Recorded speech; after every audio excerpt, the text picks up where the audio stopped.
Este é o tarô. E a grande pergunta que todos se fazem: o tarô é algo que é de Deus ou é só uma armadilha do diabo? Porque é isso que todo religioso mais radical pensa. E aí, o tarô é bruxaria? E por que todas as pessoas têm, no fundo, um pouquinho de medo do tarô? E isso eu estarei respondendo aqui. O tarô é de Deus ou é do diabo? Me acompanhe até o fim e nunca mais se fará essa mesma pergunta.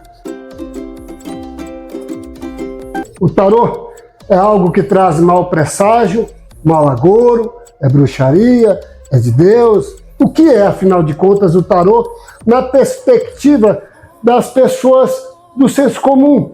Porque, quanto à perspectiva dos religiosos, todos sabemos que esse aqui, o tarô, nada mais é do que algo que faz parte do mundo satânico, que faz parte do mundo obscuro, das sombras do demônio e que pode levar uma pessoa para o inferno, porque a Bíblia proíbe fazer predições para o futuro. E é isso que você pensa? Eu creio que não, porque se chegou até aqui, você não pensa nada disso. E eu estarei ao longo do vídeo te explicando de forma acadêmica, teológica, uma resposta sensata, coerente, inteligente e racional. E como mestre em teologia, um exegeta, especialista em línguas mortas, estarei te dando uma resposta de cunho racional e inteligente.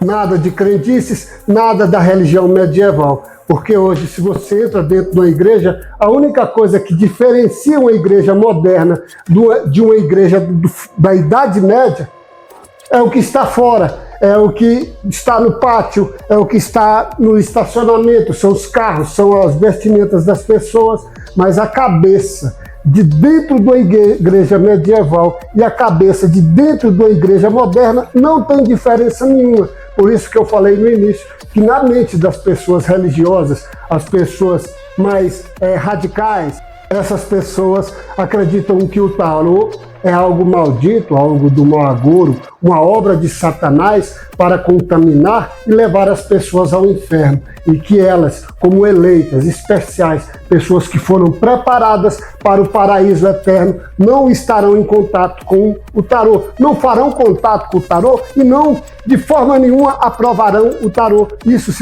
eu pergunto isso para qualquer religioso. Contudo, eu estou trazendo para você respostas de forma sérias e acadêmicas, porque sou teólogo, mestre em teologia e exegeta, trabalho com línguas mortas. E me preparei a vida toda, sou um idoso com 60 anos, e me preparei a vida toda para mostrar a verdadeira face da Bíblia, que não é nada do que o religioso construiu na Idade Média e carrega até os dias de hoje. E hoje eu estarei neste vídeo trazendo o tarô como uma forma em que a própria religião se contradiz. Fique até o final e veja isso comigo.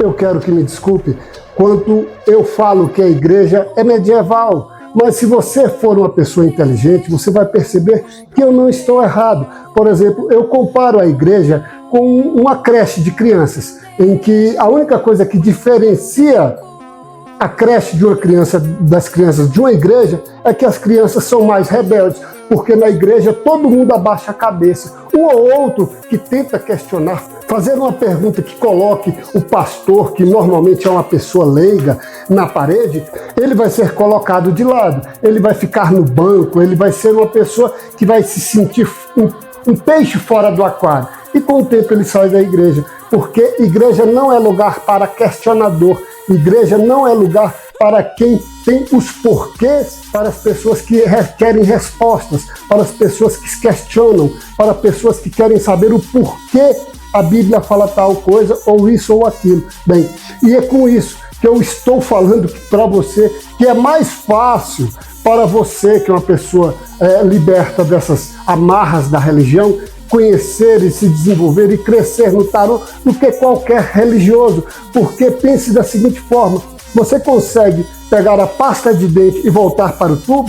Tenho certeza que não. E tirar uma pessoa que está ali, que se entregou, uma pessoa que se deixa à mercê, vive de acordo com um terceiro dito que é certo e errado, essa pessoa se acomoda e ela vai viver o resto da vida dela esperando um céu, esperando morrer, ir para o paraíso, ou o arrebatamento, que Jesus volte a qualquer momento, porque o pastor leigo da igreja dela prometeu, e ela vive de promessas. As pessoas da religião são pessoas que são mais fracas, gostam de viver na dependência de outra pessoa. E uma pessoa que questiona, que se pergunta, ela nunca vai viver dentro de uma religiosidade medieval. Por isso, o tarô, ele sempre vai ser tratado como uma ferramenta do diabo, uma obra de Satanás, porque a Bíblia já condena, e eu vou te explicar isso. E todo religioso, ele conhece as coisas decoradas que vão de encontro ao que ele considera que está certo e errado, e o que ele vive, e o que ele vai usar contra você quando, por exemplo, você falar que está estudando o tarô, porque o tarô é algo que se estuda. E eles vão citar Deuteronômio 18, de 10 a 12, onde diz ali que é proibido adivinhar o futuro, que é proibido adivinhação, presságio e leitura de sinais. Observe uma coisa importante aqui agora, leitura de sinais. Porque quando vamos para a Bíblia, todo cristão, todo ignorante, raizado, leigo, ele acha que a Bíblia é algo que foi escrito para ser lido, e todo acadêmico de ponta sabe que a Bíblia nunca foi escrita para ser lida. Ela não era algo como temos hoje, um livro que podemos ler. A Bíblia nunca foi criada para isso. Ela é criada para ser imantrada. Por exemplo, você vai em Salmos, ali tem Salmos dos degraus, Salmos das montanhas, Salmos dos caminhos. A ideia é o seguinte, que é para cantar. Apocalipse mesmo, o livro de Apocalipse, o último livro da Bíblia, ele é escrito para ser cantado. Tanto é que ali tem todas as 7 notas musicais e tem rima, tem toda uma forma de se cantar, porque as pessoas não tinham acesso aos livros. Elas recebiam pelo ouvido, decoravam e cantavam. E a Bíblia foi feita para isso. Os textos antigos, todos os textos antigos, sejam de onde for, de qual cultura for, eles eram escritos para ser imantrados. Daí você vai ver em Deuteronômio 10 a ideia de proibido ler sinais. E o que é o tarô? Leitura de sinais.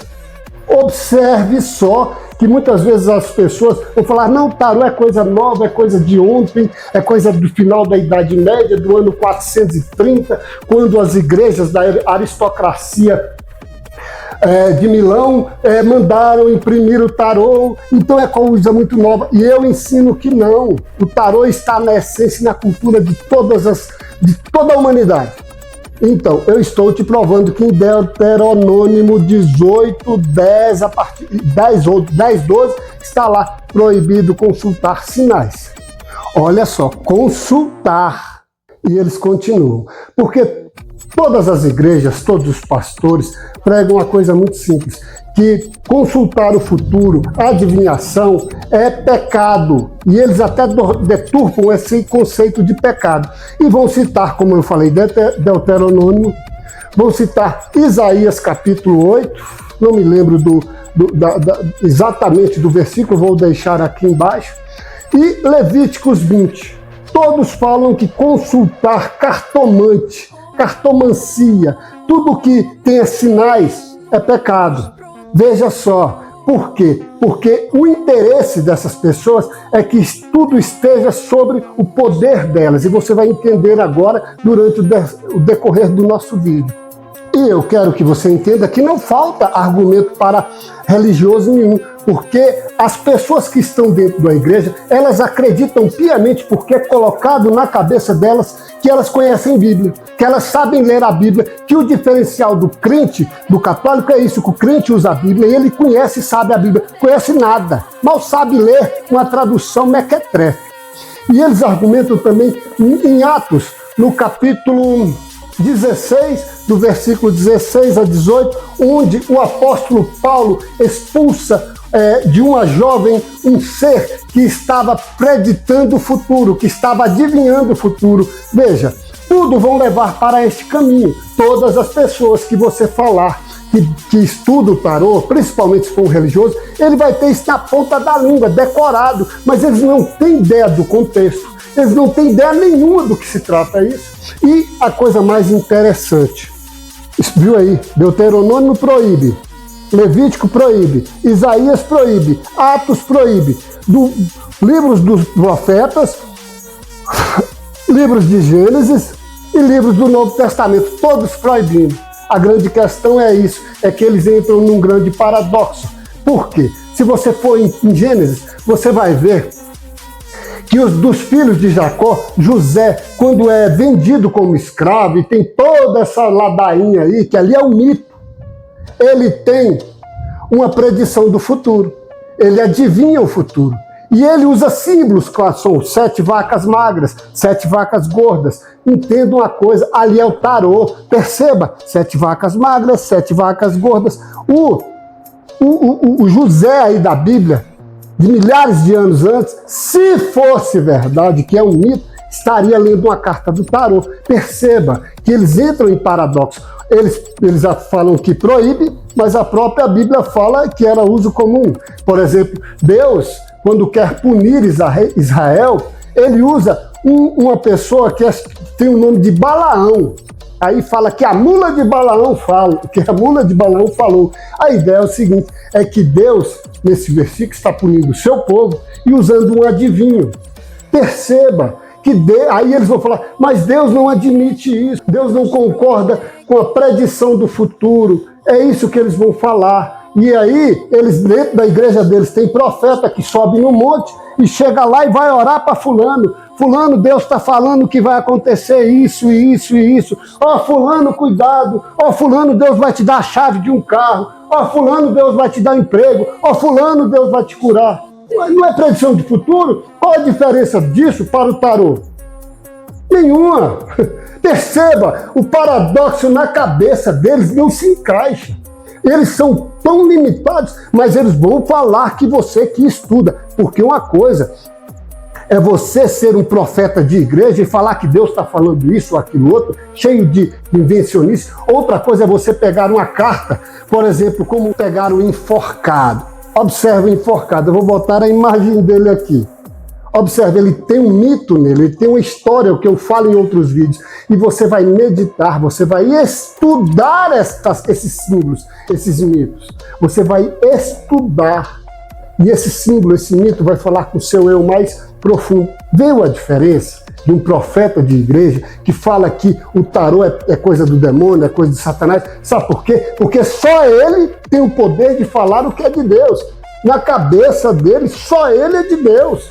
E ele criou um Deus da Idade Média, que eu não vou nem entrar no mérito da questão desse Deus, porque esse Deus do religioso, ele não existe. E eu provo de forma acadêmica e teológica e exegética, esse Deus não existe.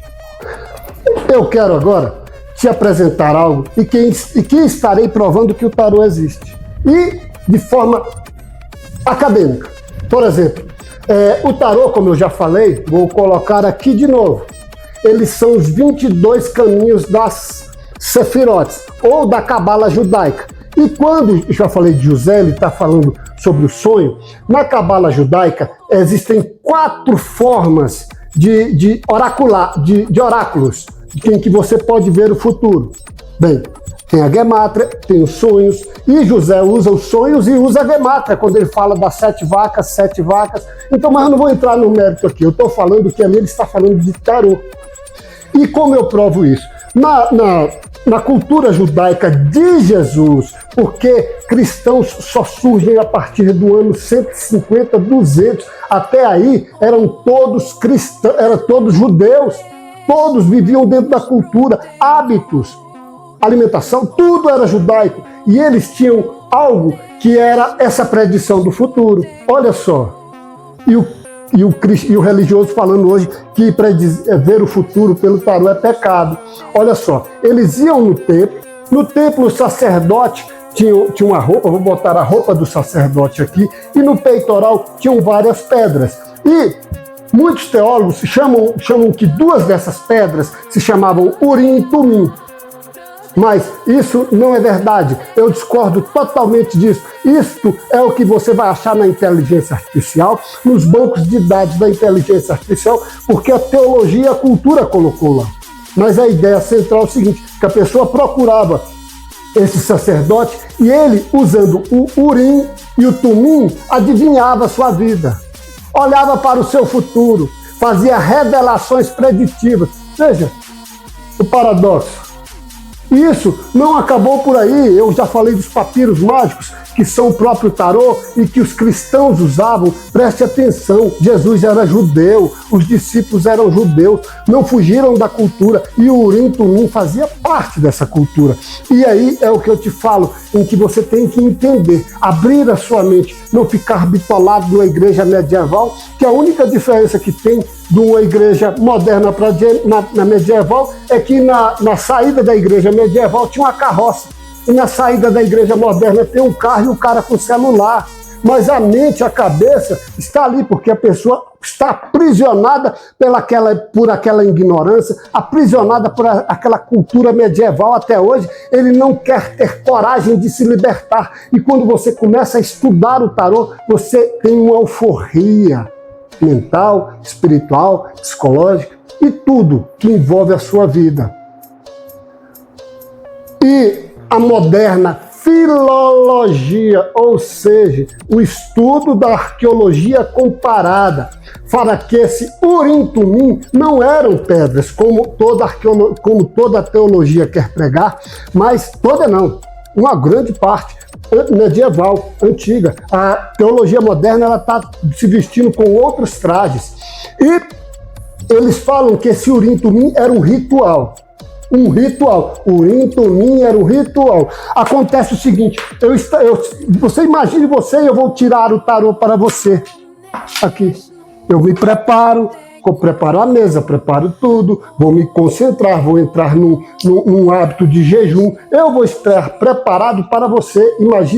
Me imagine como um sacerdote, que eu esteja limpo, mental e fisicamente, preparado para te atender. Ali eu vou abrir o tarô, um ritual. O tarô é o ritual. E é isso que eu ensino, que, por exemplo, um dia que você queira ser um tarólogo ou um psicoterapeuta, alguém que faça terapia usando o tarô, seja você psicólogo ou de outra área da medicina mental, que queira trabalhar em terapias, ajudar as pessoas e quer usar o tarô e quer aprender comigo, você tem que entender uma coisa simples. O tarô é um rito.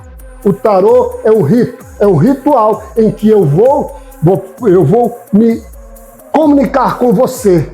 Por isso é tão difícil você tirar o tarô para uma pessoa distante. Eu estou agora com o problema que eu preciso tirar uma carta para uma moça, ela mora em Minas, ela mora acho que em Minas. Como eu vou tirar? É porque a energia ali ela tem um raio, pense em pi, na circunferência de pi, então tem um raio energético que nos envolve, para você ter a ideia. O meu coração, ele bate e ele pode ser ouvido a 5 metros de distância. Então temos toda uma energia, eu e você, e a ideia é essa, que a retirada desse tarô seja um ritual, daí o Urim Tumim. Veja, o que o cristão condena hoje está na raiz do cristianismo. Todos os cristãos praticavam isso. Por favor, não vá na balela, na ignorância que um religioso chegue e vai citar versículos da Bíblia. Ah, o apóstolo Paulo retirou de uma jovem um demônio que profetizava, que fazia adivinhação. Para com isso. E eu, durante o nosso contato aqui, eu quero te apresentar não só nos meus vídeos, mas o que eu pretendo fazer à frente, que é te ensinar de forma mais profunda o tarô. Este cara aqui, Papos, o tarô dos boêmios. Por exemplo, tem uma imagem aqui, está aqui, esta é a imagem. Eu vou tirar uma foto e vou colocá-la aqui do lado. Esta imagem trata de uma coisa simples. Papos usou muito a Trimurti indiana, Shiva, Vishnu e Brahman. E também usou muito a Cabala judaica. E quando eu falo que o tarô são os 22 caminhos da Cabala judaica, que cada caminho, se chega no final, tem uma sefirote, e essas sefirotes têm cascas, que são chamados de klipot, que são a questão negativa, a questão não seria bem demoníaca, a questão negativa. E esses caminhos, que são as cartas do tarô, ele sinalizou e colocou letras hebraicas. Porque dentro da cabala judaica, cada letra hebraica, ela é viva. Você vai perceber, eu vou botar uma letra do hebraico aqui, você observe, parece um homem andando, não é? Essa outra, parece uma janela, não é? Então cada letra, essa outra não é uma porta? Veja, os hieroglifos antigos, as mensagens antigas são símbolos que falam a mente. Então a cabala traz isso. E ele associou cada carta a cada letra, porque a letra da Torá, a letra da cabala, que ali tem a gemátria, tem uma série de coisas do misticismo antigo judaico, em que ele associa, Pappos associa a cabala, o tarô, a cada letra do hebraico, porque ela é viva. E ele está falando o seguinte, que o tarô é vivo, a carta do tarô é viva, só sabermos ler as letras hebraicas. Viu que é símbolo, é um símbolo, e aqui está indo além, porque aqui tem mito, símbolo, uma história e arquétipos. Tem tudo aqui na carta. E na letra fica mais difícil, porque quando você nasce dentro do mundo judaico, e no mundo judaico hoje temos os ortodoxos e os heterodoxos, aqueles que aceitam a cabala e aqueles que não aceitam. E isso também era no mundo de Jesus, porque tinham os saduceus e os fariseus. Por exemplo, os fariseus acreditavam em anjos, trabalhavam com a cabala, os saduceus não, tudo era literal. Então você tem que entender que este mundo, antes de Jesus, séculos, já trabalhava o tarô e já se fazia adivinhação. E por que hoje, na porta de uma igreja de ponta de rua, porque um teólogo, um pastor sério, com pós-doutorado em teologia, ele vai ficar calado. Agora um semi-ignorante vai botar na cabeça de um parente seu que é pecado, que é maldito, que é do demônio.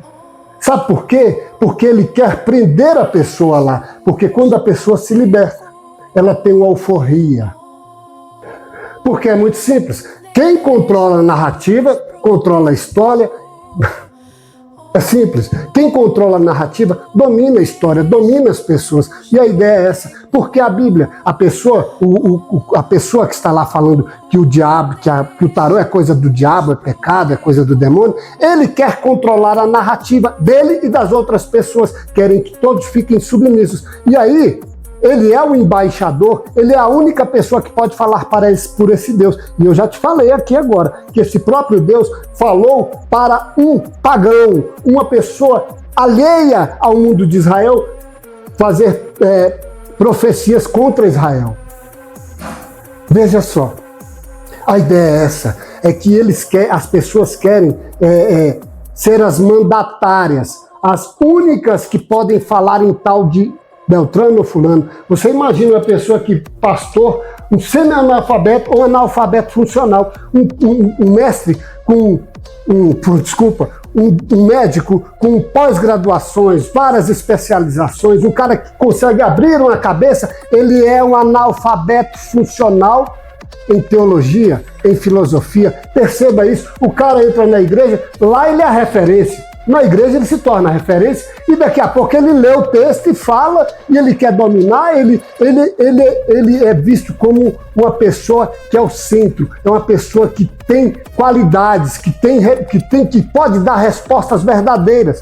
Veja só como é a cabeça das pessoas, como funciona a cabeça das pessoas. Então, a ideia é essa, que este Deus, ele só posso falar, viu que eu falei que era paradoxo? Então a ideia é essa, que esse Deus só deixa os emissários dele falar e profetizar. Quer dizer, proíbe um lugar, proíbe outro, mas os que ele autoriza, fala. E a ideia da igreja é o seguinte, eu sou autorizado. O pastor, a ideia desse pastor, dessa pessoa, dessa igreja, seja profeta, seja o que for, ele vai falar lá, eu sou autorizado. Daí eu coloquei para você a ideia de crianças numa creche, em que quem é o dono da bola, manda no jogo. Se não for do meu jeito, eu guardo a minha bola. Viu? Como eu sempre comparo o religioso com crianças no playground, é o seguinte, só vai jogar se for conforme as minhas regras. Então, a Bíblia ali, o cara ainda fala assim, a Bíblia aqui me autoriza, me dá poder, me dá status, porque me consagra. Olha a cabeça das pessoas. Por favor, em que mundo a gente vive? Acabou isso. Isso acabou. Estamos no mundo da inteligência artificial, apesar de ela ainda ter suas restrições, como eu já falei, que ela é nutrida principalmente pela filosofia e teologia, com conceitos já antigos, mas mesmo assim as coisas novas estão acontecendo, as coisas estão mudando muito rápido, e você, até quando vai acreditar numa pessoa que fala que o tarô é pecado, que Deus proíbe o tarô, e eu provei que nada disso funciona? Até quando você vai acreditar nisso e parar o seu carro na porta da igreja e entrar numa igreja do século XVIII, século XIV, século XV? Por favor. Agora você percebeu que a única diferença de um padre, de um pastor e de um tarólogo ou de um astrólogo é aquele que quer controlar a revelação. Eu controlo a revelação e eles usam a Bíblia para falar que eles têm o poder de controlar a revelação. O tarólogo controla por aqui, pelo tarô. O astrólogo, pelo mapa. Então, eu creio que neste vídeo você entendeu uma coisa muito simples, que seja o tarô algo de Deus ou uma armadilha do diabo, você não pode deixar de estudar o tarô. Perceba uma coisa simples e básica. O cara que é 30 anos pastor, que está prometendo céu para uns e inferno para outros, ele quer ser o mandatário da revelação. E ele não tem. E ele é pior do que você, porque se você pegar o tarô e estudar, você vai entender, a sua mente, a sua consciência vai se abrir e você vai ter uma cosmovisão da realidade de uma pessoa moderna, racional e sensata. Bem, eu creio que você entendeu que eles só querem ser os mandatários da revelação. Nada mais que isso. E usam a Bíblia como uma desculpa mal lida e interpretada do jeito que desejam. Bem, para este vídeo foi isso. E eu te espero no próximo. Obrigado e até a próxima.